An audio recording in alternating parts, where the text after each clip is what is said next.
안녕하세요. 아무리 어렵고 복잡한 세금도 쉽게 설명드리는 윤정기박의사의 윤회TV입니다. 반갑습니다. 오늘은 연말정산에 대해서 알아보겠습니다. 우리 13월의 월급, 내가 낸 세금의 어쩌면 100% 전액 환급을 목표로 한번 여러분께 친절히 상담드리겠습니다. 기타 홈택스에 나오거나 일괄 출력이 가능한 부분에 대해서는 저는 언급하지 않겠습니다. 왜? 이미 다 알고 계시니까. 여러분 모두 알고 계신 분야에 대해서는 저는 더 이상 설명드리지 않고 간략하게만 설명드리겠습니다. 첫째, 부양가족 공제입니다.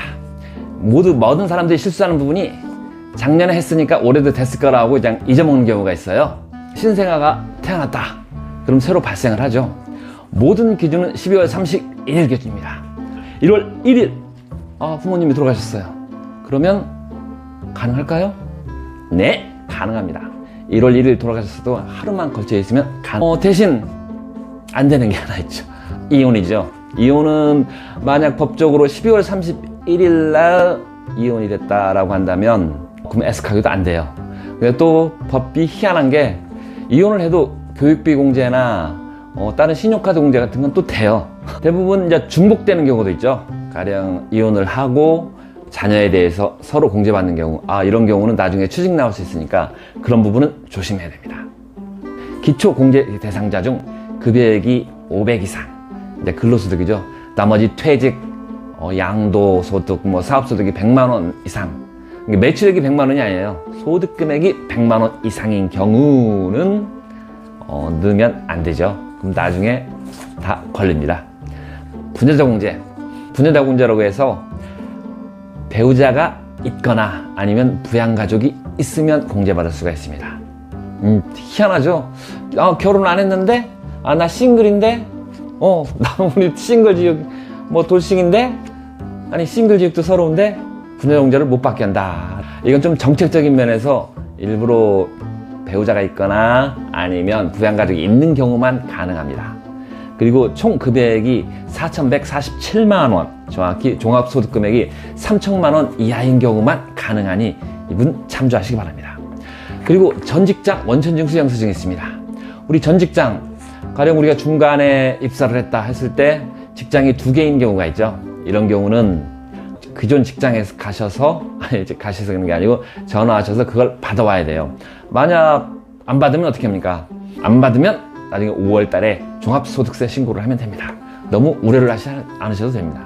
간혹가다 서로 연락을 못할 수도 있는 경우가 있죠. 국세청 연말정산 서비스입니다. 이 부분에 대해서는 우리 여러분도 잘 아실 거예요. 공인인증서로 들어가셔서 연말정산 서비스는 만약 일선 세무사 가면 잘 안 뽑아져요. 그게 내용이 조금 복잡하다고 그래요. 뽑는 게. 개인정보 때문에 다른 것처럼, 다른 증빙처럼 쉽게 뽑을 수 있는 게 아니라 잘 안 뽑아주려고 하는데, 가급적이면 인터넷 가입하시고 공인인증서 통해서 다운받으시는 게 제일 좋습니다. 그리고 가령 이제 부양가족이 있다 할 경우는 부양가족 자체에서 그 내에서 홈택스에서 동의만 해주시면 언제든지 세대주, 그러니까 연말정산 하는 분이 다 뽑아갈 수 있습니다. 이 부분 염려하지 않으셔도 됩니다. 그리고 최근부터 이슈가 된 게 청년감면이죠. 청년감면 공제의 경우 취업하고 고등학교 졸업이나 대학교 졸업 후 취업하고 5년만 가능합니다. 가령 내가 이쪽에 3년 있었는데 저쪽에 1년 있었는데 그때는 신청을 안 했다. 그럼 나 공제를 못 받았는데 하게 되면 어떻게 되나요? 그렇게 되면은 경정 청구를 해야 됩니다. 그 기간은 이미 지나갔죠. 이미 지나갔으니까 너무 애석하게 생각하지 마시고 그 부분을 경정 청구하시고 그래서 그거 빼고 5년이다 라고 생각하지 마시고 다 포함해서 내가 그냥 졸업하고 무조건 5년이다 라고 생각하시면 됩니다. 연말정산 사이트에서 잘 출력되지 않는 부분이 있어요. 이런 부분들은 직접 우리가 전화든 메일이든 우리 연락을 통해서 받아야 되는 그런 부분이 있거든요. 이 부분에 대해서는 다시 한번 자세히 설명드리겠습니다. 일단 기부금융 수정. 기부금 같은 경우는 홈택스에서 출력이 되죠. 해당 종교기관이나 해당 관련 기관에서 그냥 신고를 좀 늦게 하는 경우 안 뜨는 데가 있죠. 그때는 직접 가셔서 요구를 해야 됩니다. 지금 예전 같으면 이제 대기업 같은 데 가서 보면 이 붓으로 가령 절에서는 붓으로도 쫙 써가지고 도장 딱 찍어서 이렇게 해주는 경우도 많이 봤어요. 근데 그것도 가능합니다. 붓으로 산 것도 가능하고 직접 수기로 쓴 것도 가능하고 모두 다 가능하니 대신 이제 사실해야 되죠.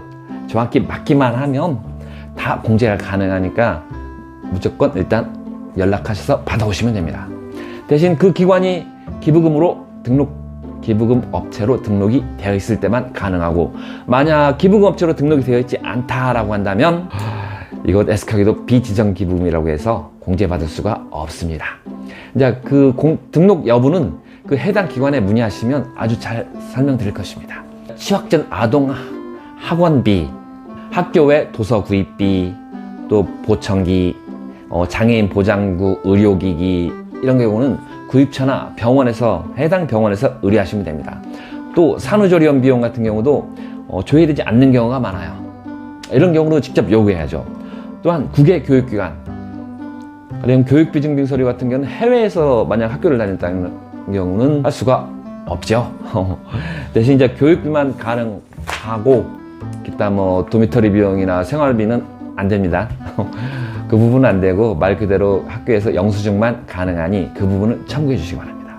그리고 월세 소득공제, 이 부분 같은 경우는 총 금액이 7천만 원 미만인 자만 가능하죠.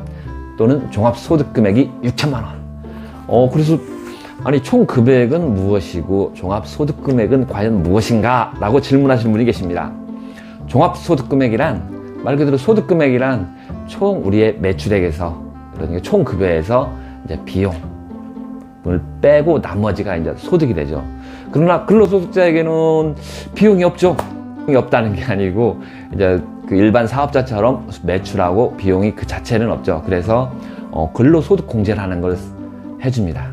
그래서 이분이 과연 어느 정도 기본적으로 일정 부분은 비용으로 인정을 해주자 해서 총 급여액에서 근로소득공제를 빼고 근로소득금액이라는 걸 만들어냅니다.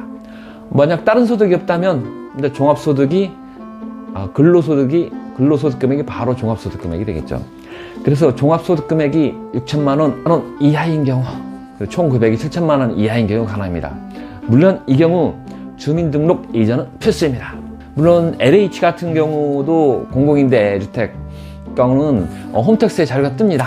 그러면 3년만 해달라고 말씀해 주시면 될 것 같습니다. 예, 오늘 또 많은 도움이 되셨는지요? 여러분 모두 전액 환급 받는 그런 연말정산이 됐으면 바라겠습니다. 오늘 또 많은 도움이 되셨는지요?